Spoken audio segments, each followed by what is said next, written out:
Okay, Dan, I'm very happy to say good morning to you again. It's 10:05 precise in time we can start. Yesterday we had a lot of discussions about how could a post-capitalist society look like. It was more in the theory part of it. Today we step more into simulation and into modeling. First, we will have a talk by Hanappi, who will talk about sign system of lust and slavery, money as the concentration of bread and wine. And then we have Short Miti, who will present his agent-based model of human needs and limits. And then we have Ernest Lina Mano, who will present our own kind of simulation and modeling. I'm very happy of all of you to welcome. I'll introduce to the presenter and comment. So we'll first have a presentation by Hardy Hanappi, who was the professor of statistics and mathematical methods at TU Wien in Vienna, and who combines Marx, Schumpeter, and Hegelian perspectives to do simulation and and game theoretical approaches. And we already heard a lot of him in the project, so we are really happy to have you here, Hardy, and to hear your talk. And then we'll have Massimo De Angelis, who will do a comment. Massimo is professor for political economy and social change at the University of East London, and he broadly publicized in the theory of commons. And in his last book, Omnia sunt communia, it's about to consider commons not only as like goods or services, but as a social practice, and the commons as a social movement, a commons movement that can create social change from below. I'm very happy to have you two here, and I would hand over to Gerhard Hanappi to start his presentation now. So thank you. Okay. Thank you very much. I'm honored to speak here. So to say, I'm, as you said, already a retired university professor of the Institute of Mathematical Economics. So this is one of my backgrounds. The other background is that in information science, in computer science, where I also gave lectures since 30 or 40 years almost. So I'm really a combination of Marxist and part of the faculty of mathematics. So this paper that I wrote for this workshop is probably a little bit too chaotic and a little bit too large to be presented here in detail. So first, I want to recommend to read the paper if you're interested in that type of stuff. And what I tell you here is just a stimulation to make it look interesting for you. So I'll switch over to the presentation of the paper, which I also produced, and I'll share that to you. The title is somehow mysterious, and I hope to make it clear what it means and why I chose it in the course of my talk. So one thing that I was early on feeling is that the methodological individualism of microeconomics that I had to teach for years is something to hate. I thought it is deeply wrong, it is not adequate, and so I turned away from microeconomics totally, only doing my duty as far as the university wanted me to do that. But in parallel, I always worked more on other topics, and even macroeconomics seemed to be more useful from a leftist and Marxist point of view that I always shared without ever being part of a party or something. So microeconomics had to be criticized, and I started by leaving it to a certain group of people who were trying to learn linear algebra. So I had to return, I thought, to the individual perception modes recently, only in the last 5 or 10 years, because it seemed to be important to understand what happens on the individual level with perception. Movements like in recent years, the Brexit development or Trump's victory in popular elections to such an extent, this can only be understood if you go to the individual level. Why do people in democratic votes vote the way they do? You have to go to the individual level. This is nothing that macroeconomics can properly describe. And in several conferences in England, in the US, I always met colleagues that were so astonished how irrational in the economic sense people could be. And therefore, I think this is a major motivation to turn again, to look at the individual level. This was one reason. The other reason was that in literature and also in art, there's an incredible fascination with two concepts. One concept is money. We have many people who are most of the time thinking about money. And the other topic is lust, or disguised as sexual desire, disguised as the desire to eat special food. So lust is another thing, and lust and money are closely connected. And this is also why I think that this project that the workshop comes from is an important project, because it looks a little bit from a transdisciplinary point of view on this coincidence of lust and money.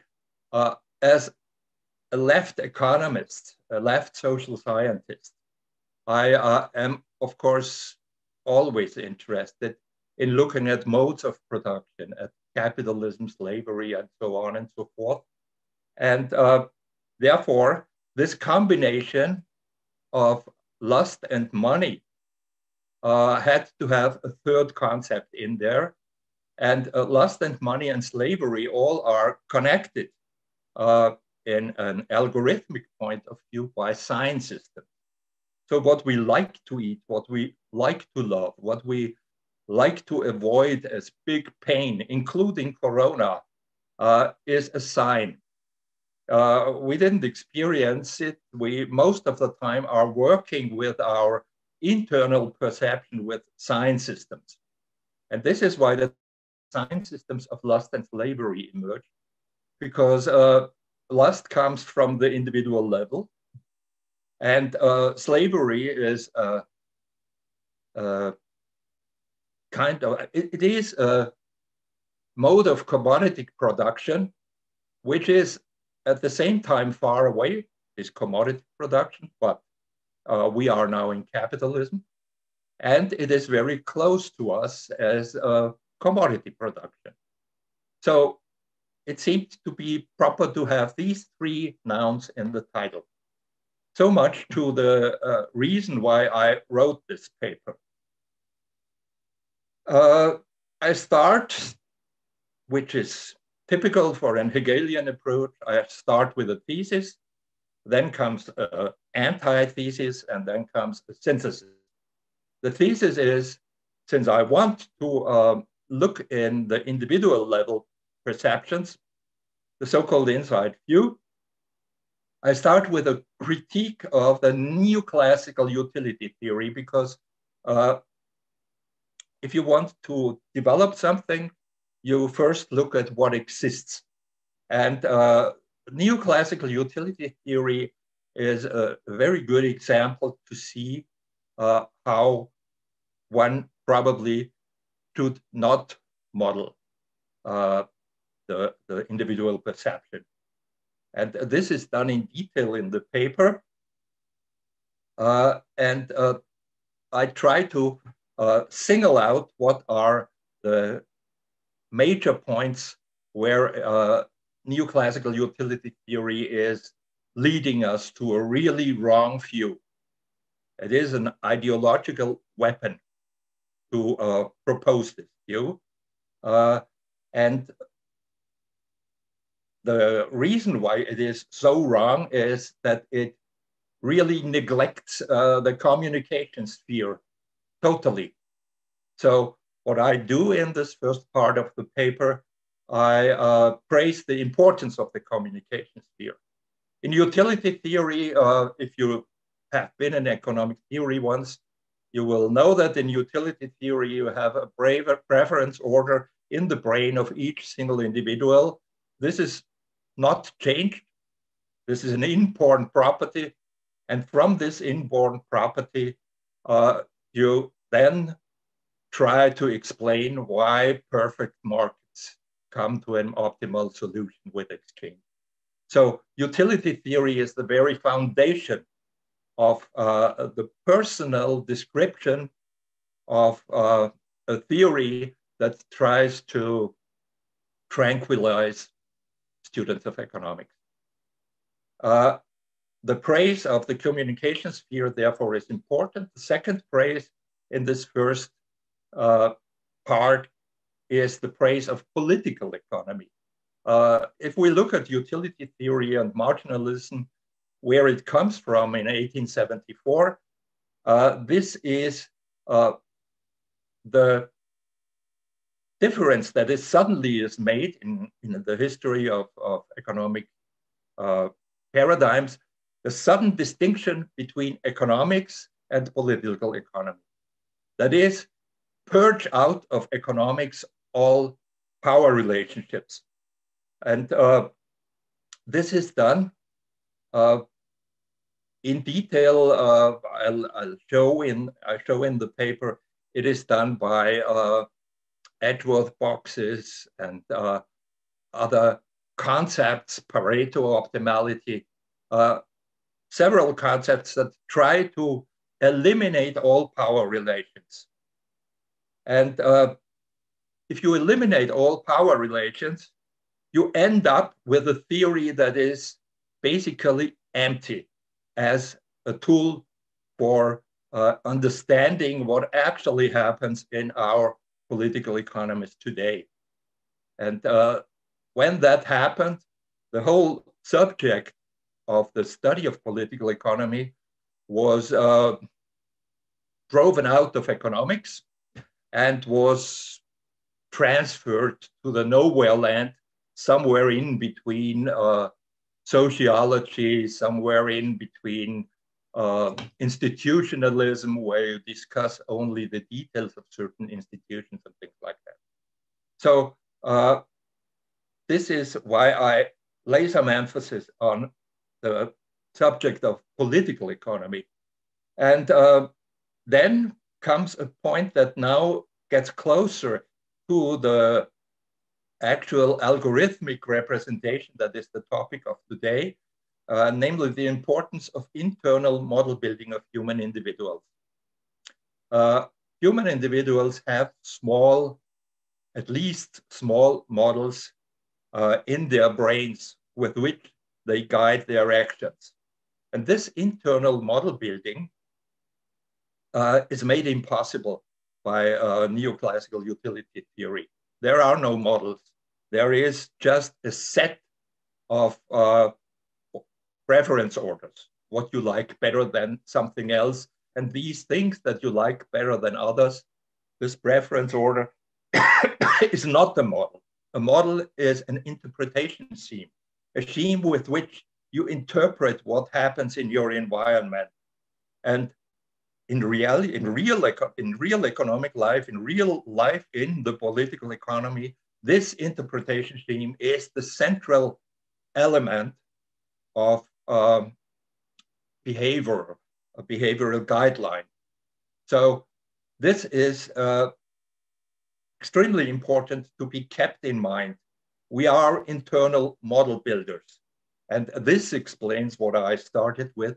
This explains why we have such surprise elections like Trump or Boris Johnson. The internal model building can be modeled. I'm very much pro formalization, because formalization helps to see things clearer. It is very often difficult, and it is interdisciplinary, and it has a bad reputation due to the modeling of neoclassical theory. Because there you had, of course, in the end, only calculus. And they copied it from even from Newtonian physics, not from quantum theory. This is another topic I try to teach that bit. But this is why formalization has a bad reputation. And I, in this first part, try to praise the importance of internal modeling of human individuals. This leads then, if you get it little bit more philosophical, it leads to a modern theory of time. What is time? How do we experience time? How do we try to project the future, which is very important for a project of utopia. Time, therefore, is a mysterious variable, and it has been, again, eliminated from neoclassical theory completely. And we have to rediscover it by algorithmic formalization. I stop here because I have many other things that I want to show you. The thrill of time and money in all human societies is then underlined. Time and money are closely connected. If you understand capitalism from the point of view that Marx initiated, this famous accumulate, this is Moses and the prophets. So it is money growing. So I make the argument in the paper that that the use value of money is accumulation. And the interesting thing is that the entity that has a use value is not a human individual. It is not a human class, a class of people. It is not the human society as a total. It is an abstract algorithm of accumulation that is its own self-referencing value, use value. And this type of model gets spread into the individual brains. So indeed, we have something that already Alfred Rethel has tried to fix, namely that how we think, and there again, the internal model building comes into play, how we fix the interpretation scheme of what happens is closely related to our experiences in the external world. And therefore, this accumulation definition of capital, and it's the definition of capital, not of money, as I try to explain later. This definition of capital is therefore omnipresent today. And this seems to be the problem. So this is part one, a first sketch at the inside view. Then comes part two, the outside view. The outside view is, from my point of view, the development of different forms of societies in the course of the last, say, 2,000 years. And there I develop the so-called equilibrium logic stemming from equilibrium money. This is important for the discussion of money because money often, even in economic textbooks, in a very superficial way, is argued to be the medium of exchange, the store of value, something that stems from the idea that two individuals are exchanging some things that they demand. And as a third element, which is not implicit in the olives on the one hand and say the sheep on the other hand, in Greece, as Aristotle first spelled out, something in between these two is a third dimension, which then is called social value. And so this social value is something that, as Hegel said, the essence has to appear. Das Wesen muss erscheinen, appears as money. So it is fixed on a certain commodity first, or later on you're showing something, Simon? No. Okay. I just wanted to tell you 10 minutes to go. 10 minutes to go, thank you. So there, from this argumentation comes the so-called equilibrium money. Money is something that emerges in the moment when the two demands match, and a third element can then make the exchange independent of space and time. This is what I call equilibrium money, the idea of equilibrium money. And this is the simple theory of money that should cover all commodity producing societies from, say, early Greece onwards. So this is not capital. This is a money form that is underlying feudalism, it is underlying slavery systems, it is underlying also capitalism. But in capitalism, the new element is the accumulate. So it is not the state, the equilibrium of exchange that determines the money level in a certain moment. It is the imperative to increase the possession of money. So if you want to criticize capitalism, and this is what I want, or most of us want, if you want to do that, you have to look at the accumulation process, not at the 2,000-year-old equilibrium money process. So I distinguish between money forms, and capital is one of the possible money forms. There are others. And my suggestion is that probably we will not leave commodity production, because commodity production is closely linked to division of labor. And as I said in one of the remarks, it is hardly imaginable that people want to lose division of labor.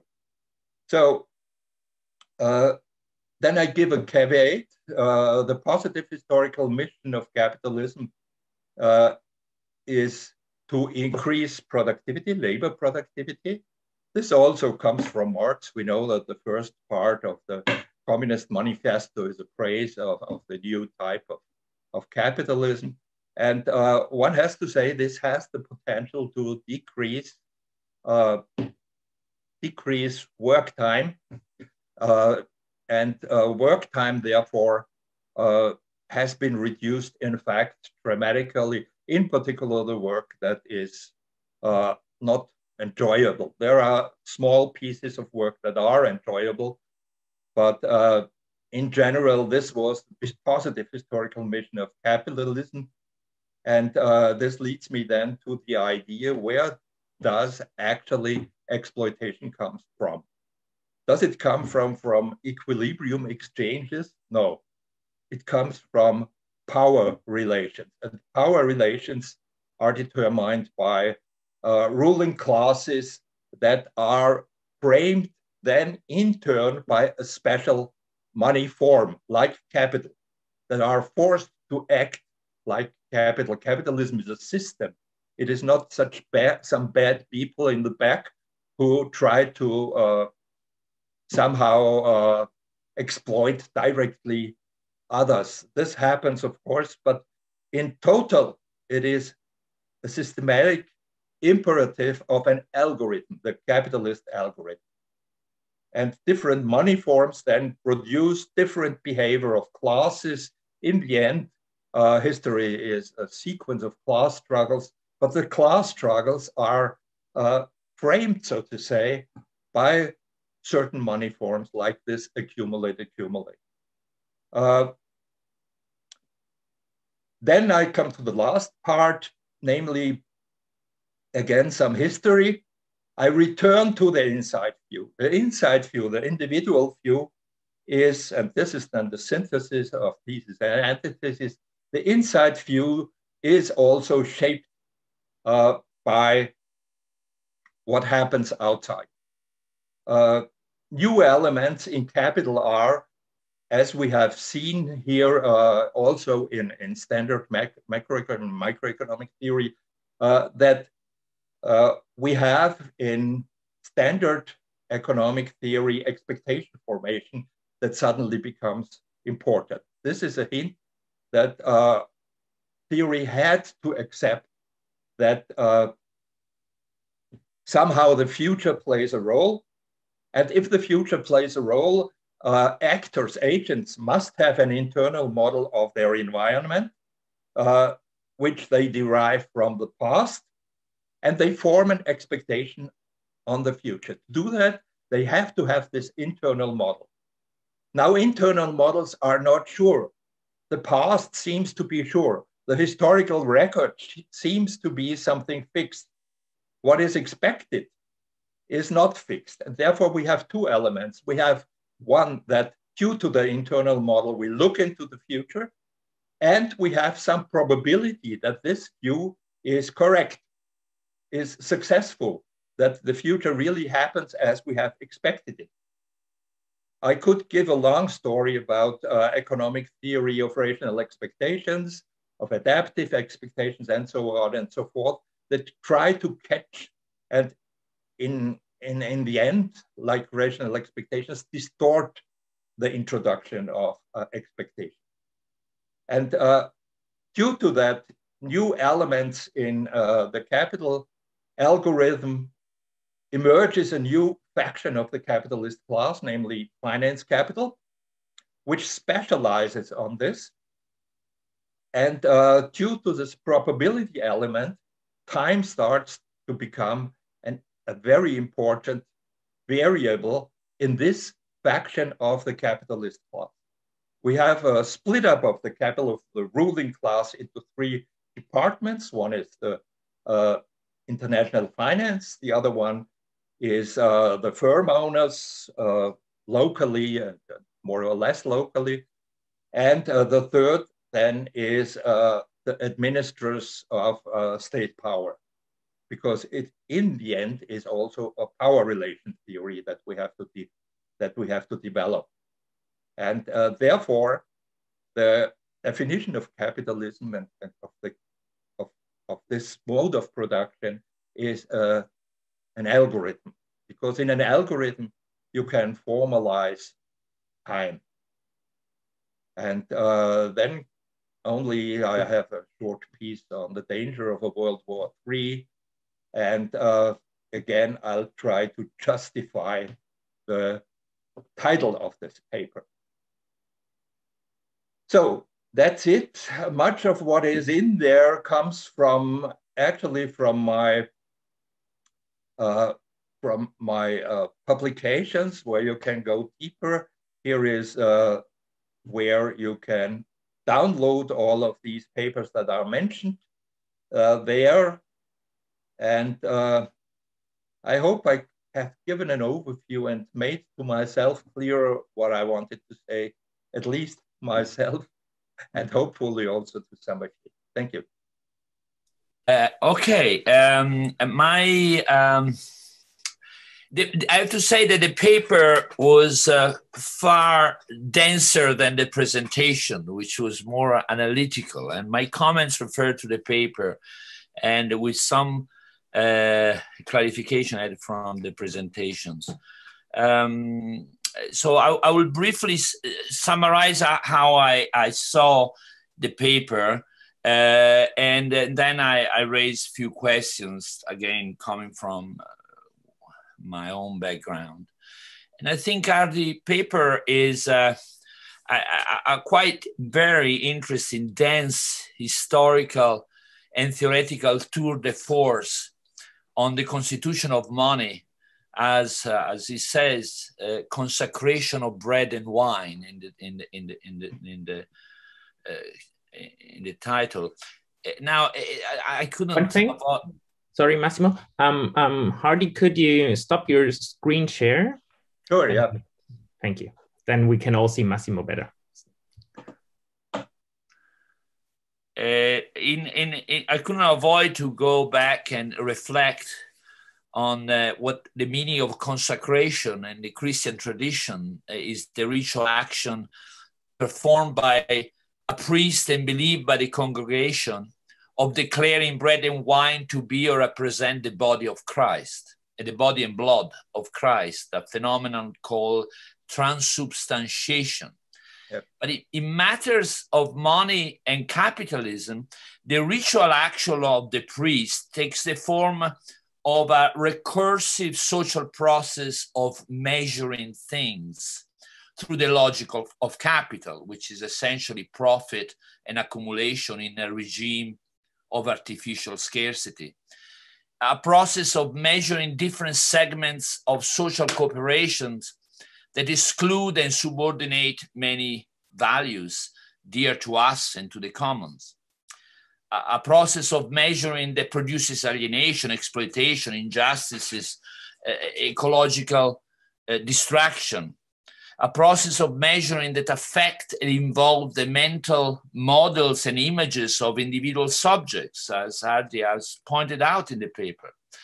A process of measuring that affect and involve the mental models of individual subjects, shaping in turn their own intention in precise context oriented by capital fundamental rationality.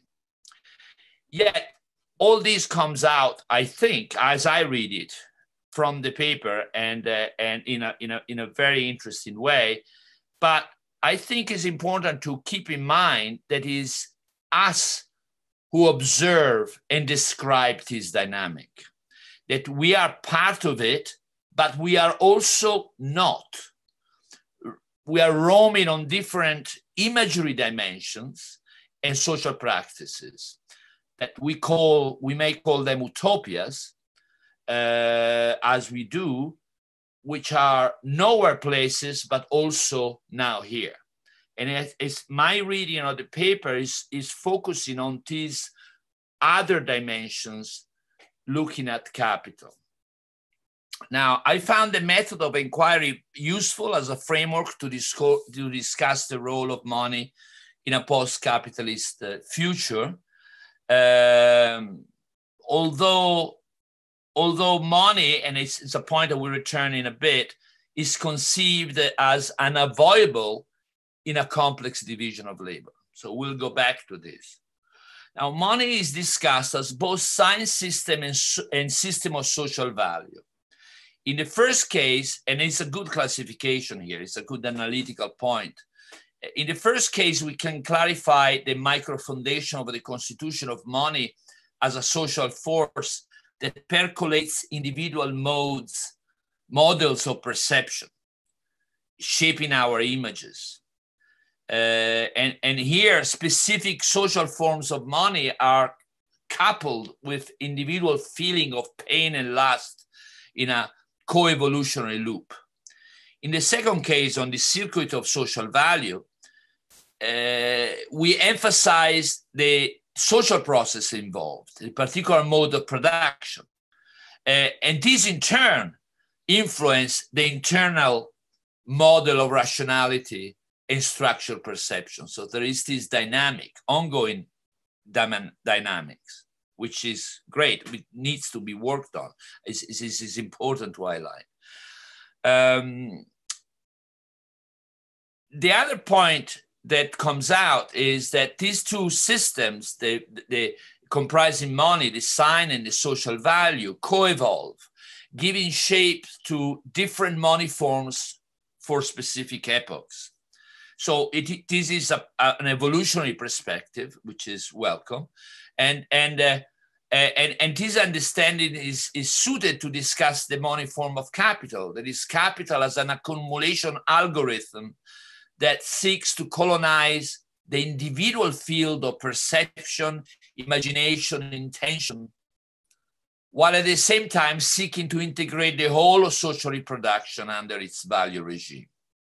So at this point, three main questions emerge in my reading it. And the first is the question of subjectivity and social change. I know, as the presentation made clear, and the paper makes clear, that the paper criticized the mainstream exclusion of power relations from their own argument and an equilibrium model. But maybe I'm misreading it, but I think that this positing of the way the correspondence between a system of sign and social value is set in the paper, it seems like it is totally colonized by capitalist mode of production. So the question is, are subjects totally colonized by capitalist imagery or not? And if it is, then how can social change occur? And if not, then I think, in other words, whether the question is hegemony, is a question of hegemony, not of total colonization, then doesn't this presuppose the existence of alternative modes of production in the here and now? Not just imagined, okay? And if that is the case, I think it would be important to recognize this opposition, this inherent conflict, as a building, as a basis, a foundation, or one of the foundation to build our models, to build our imaginations, okay? So I think this is one issue. The second issue is there is a hint in the paper, actually a statement in the paper, and Hadi has also mentioned it a couple of times during his conference, that a complex division of labor requires the existence of money, whatever form, okay, or one of its form. That is, that money form or the existence of money is necessarily linked to complexity. But I'm truly inquisitive here. I don't want to be polemical. I'm inquisitive here in the sense that, well, if we look at other complex systems, I mean, take the human body, for example, in all different holon nested layers, space-time scale of interacting atoms, cells, up to organs and organisms. I mean, here, I don't see any money. I don't see anything, and yet it's incredible complexity. So the question is, why should be any different from any other social complex formation? What is specific? And that's a truly genuine question. If you believe that it's not possible to have in complexity an absence of money, why is it really? What is the fundamental theoretical reasons that makes it impossible? And third is the question, is the idea of the human species, which of course it comes from early Marx, and I love that early Marx work. But in the paper, the idea of the human species as the measure of things, as opposed to capital's own way of measuring things. But the question is, how do you operationalize the perspective of the human species in these terms, when the same human species is a multitude of differences, which implies perception, imagery, and intentions, operating in a multitude of contexts at different scales. That's again back to the question of complexity. So my question here, again, is an inquisitive question. Isn't the perspective of the human species rather a question of designing for conditions that would allow the individuals of the human species to virtuously and freely interact, subject to basic environmental ceiling and floors, social constraints, which you cannot go down and you cannot go up. It's like Rotorn, I don't know if you're familiar, donut model, where you have an environmental ceilings you cannot exceed and a social floor of human access of needs that you cannot go below. And then, you know, that is the context of building a different world, essentially. So this is a question. It's not, I don't have a position on that. It's just a question. So this is my comment. I think should be more or less all right, the time, I hope. Yeah, okay. Hello, great. Thank you so much for the presentation and the comments. And I think one of my comments may link to Massimo's question on social change, maybe, but also on the actual building of the internal model. Like maybe you could specify, like, the way you outlined it was kind of like, oh yeah, we are all individuals, we all build our own models, but then it is connected to a macro structure. And I'm just wondering, how does that model building work, and how is it connected to macro changes, political changes, economic changes? And I'm just thinking of, because you mentioned Brexit and these votes, unexpected votes that we have seen. Thomas Piketty, in his last book, Capital and Ideology, he actually traces a lot of these developments back to ideologies around inequality and justifications of inequality that then shape decisions of that kind. So he takes a very different approach to yours in informing these decisions. So it would be really interesting to hear your view on that interplay between micro and macro. Thanks.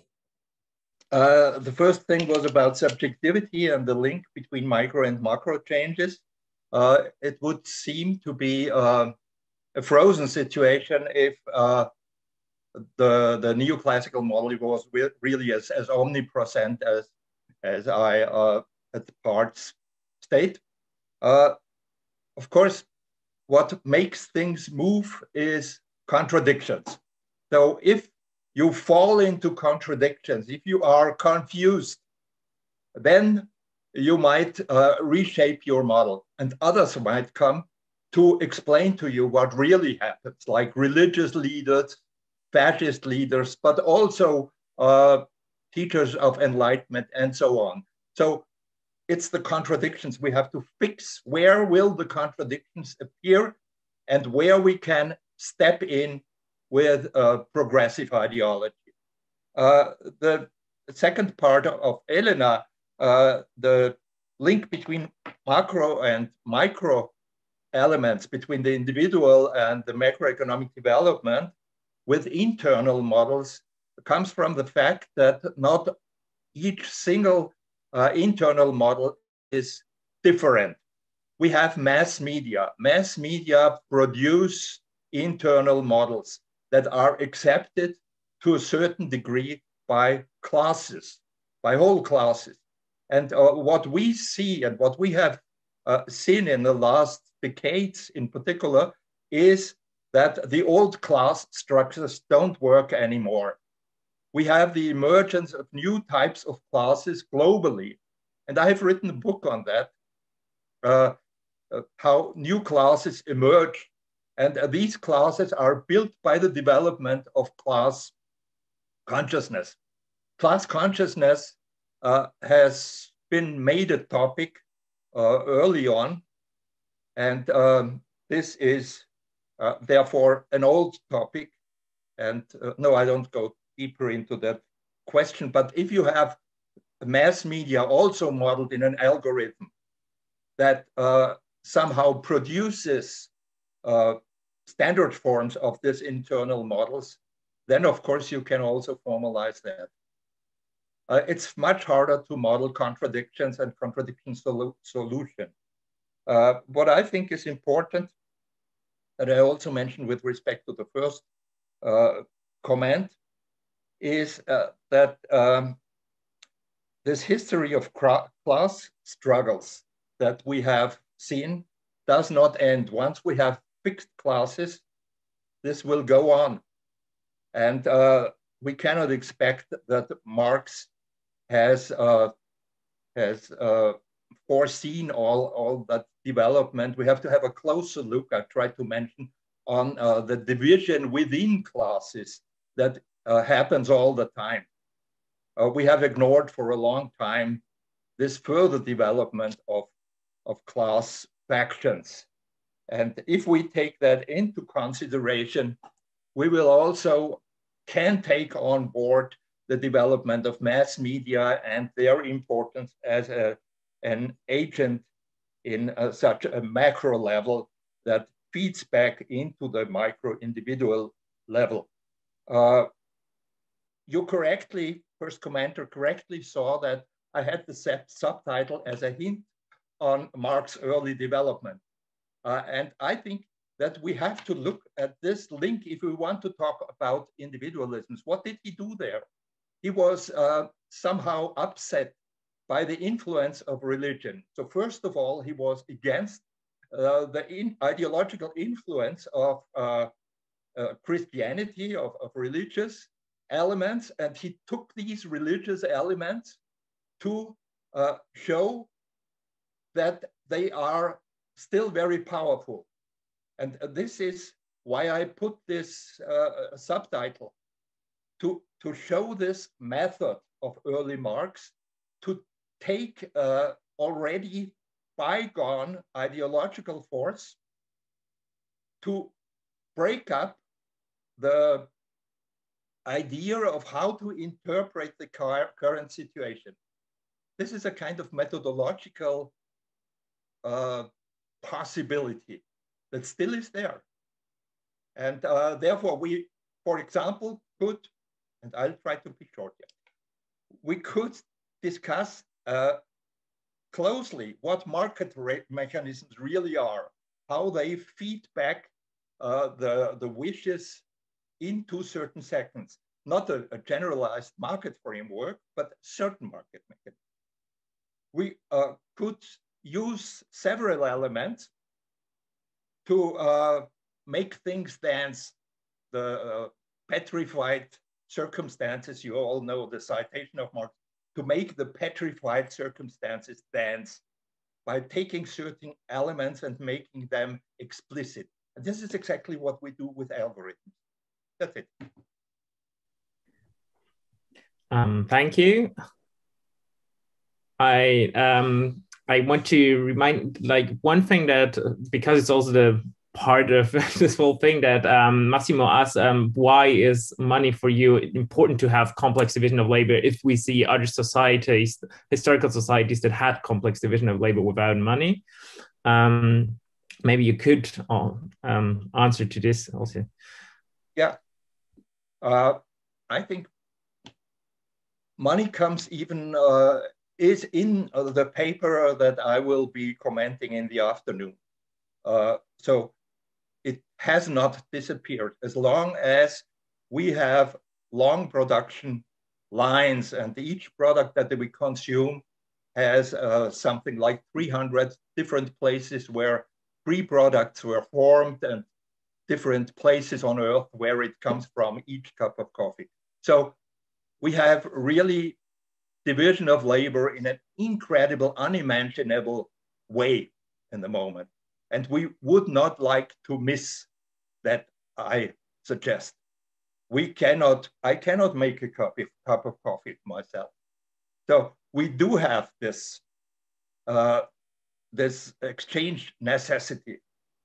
And the exchange necessity is beneficial, is progress, is part of the developments that we owe to capitalism.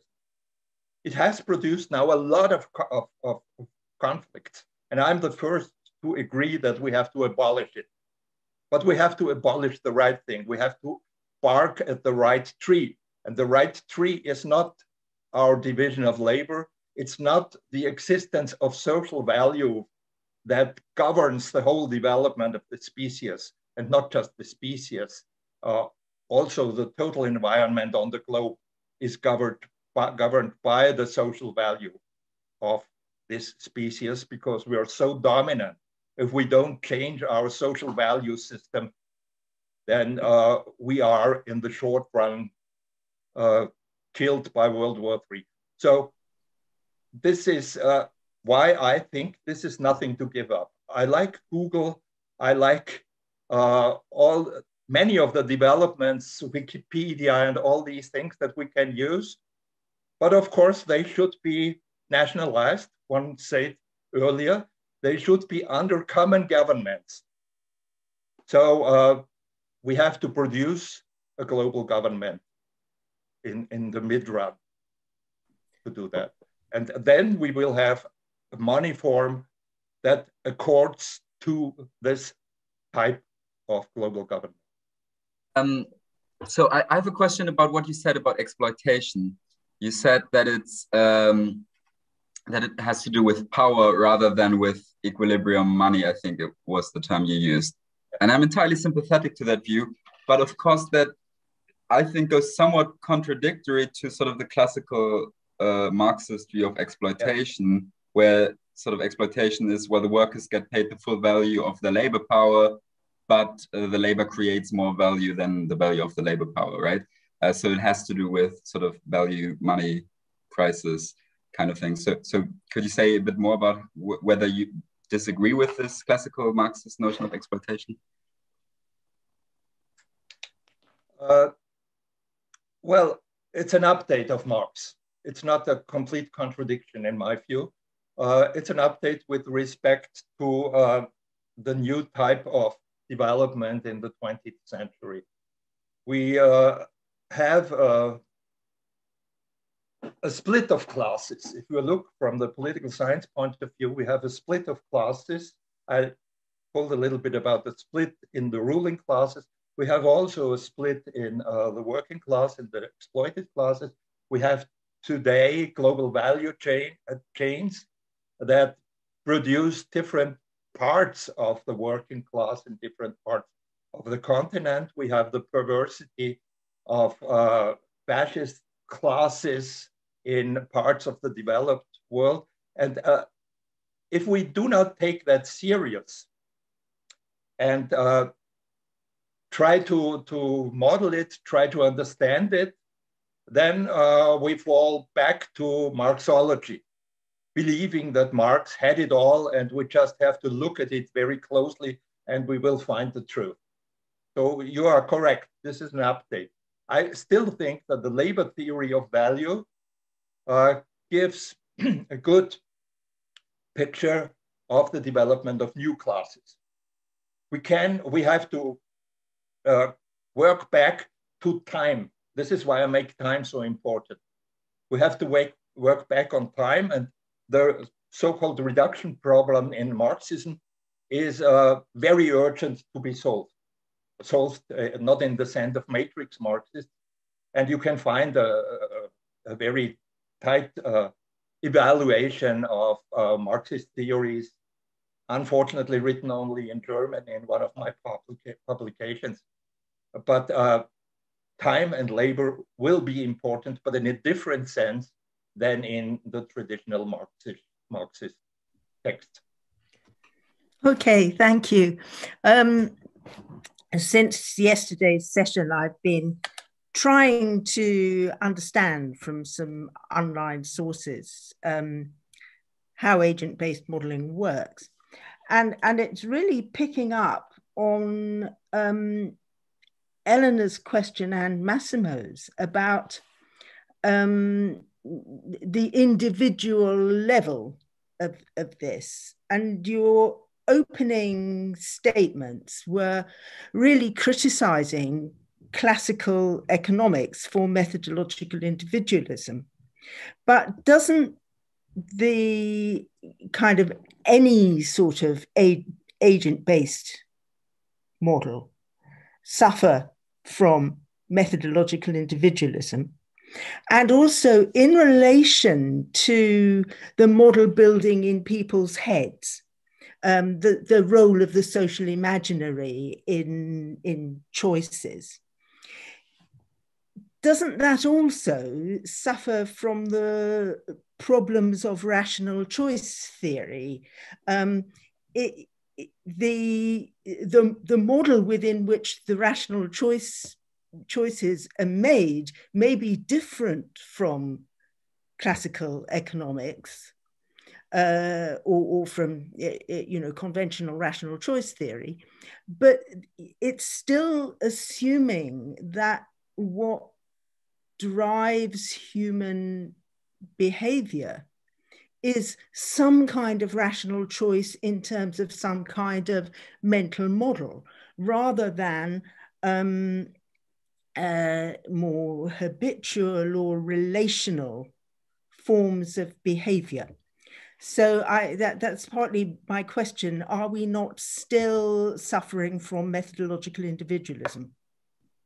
Okay, thanks. I have more comments and a question, and I want to thank you for bringing up Alfred Sohn-Rethel again in your paper. His big topic, of course, was money and cognition, or the development of money and the development of cognition. And then you sort of sort this together with internal model building. I think that's a very good idea. And also you mentioned the question of commodity production, whether it's limited to capitalism or whether we can apply it to various sort of stages of society. And what is interesting with respect to Sohn-Rethel is I think that we can go further back in history. I mean, his topic was classical Greece, like 600 BC roundabout. And his observation was you have, in modern terms, a sort of co-evolution of money as a coin, as a unity of several monetary functions. And then you have the emergence of philosophy, and also, of course, of the alphabet, of alphabetic writing for the first time. And this happened at the same time, at the same place. So maybe there's something bigger about this connection. And last year, I worked a lot on ancient Mesopotamia. So this is like more 3000 BCE. And ancient Mesopotamia is now a sort of big topic in heterodox monetary theory, as you might know, because this is the first time where you have money of account. You don't have coins, and you don't have like one monetary medium that includes all the functions, but you have in a sort of temple economy, some kind of central planned economy, this unit of account. And also there's again the sort of co-evolution, because it emerges at the same time, at the same place as the first forms of writing, cuneiform, not alphabet yet. And also what you have at the same time is formal systems of measurement of time and of space, which you don't have in hunter-gatherer societies, for instance, at least not in the same way. And I think that's a very interesting point to use Sohn-Rethel's approach of sort of co-evolution. And of course, you can then go farther to modern times like Newtonian science and industrial capital, and maybe today another development with complexity science, and also a new kind of either capitalism or a new kind of post-capitalism. So that's just a small comment from my side. Okay, thank you. For the last comment, it's a very useful comment. I like it very much. And this is, by the way, why I consider money to be a signal system, first of all. So the carrier of the signal systems is the second question. There we have a lot of historical reasons to see why this has happened the way it happened. So thank you. I'll look at that more closely, and I think this fits pretty well in my frame of thought.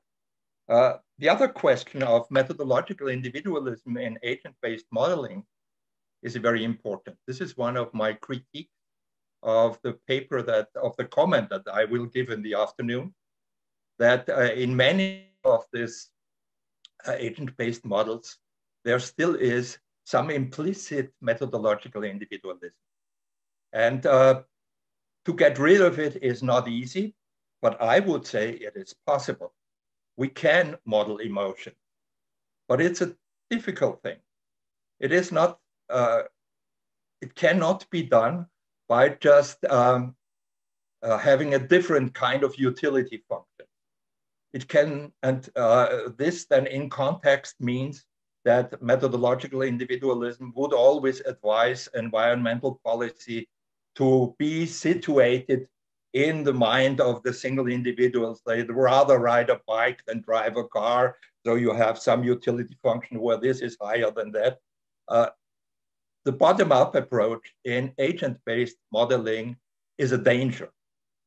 We need an interdependency between a bottom-up from individuals to total society and top-down from society.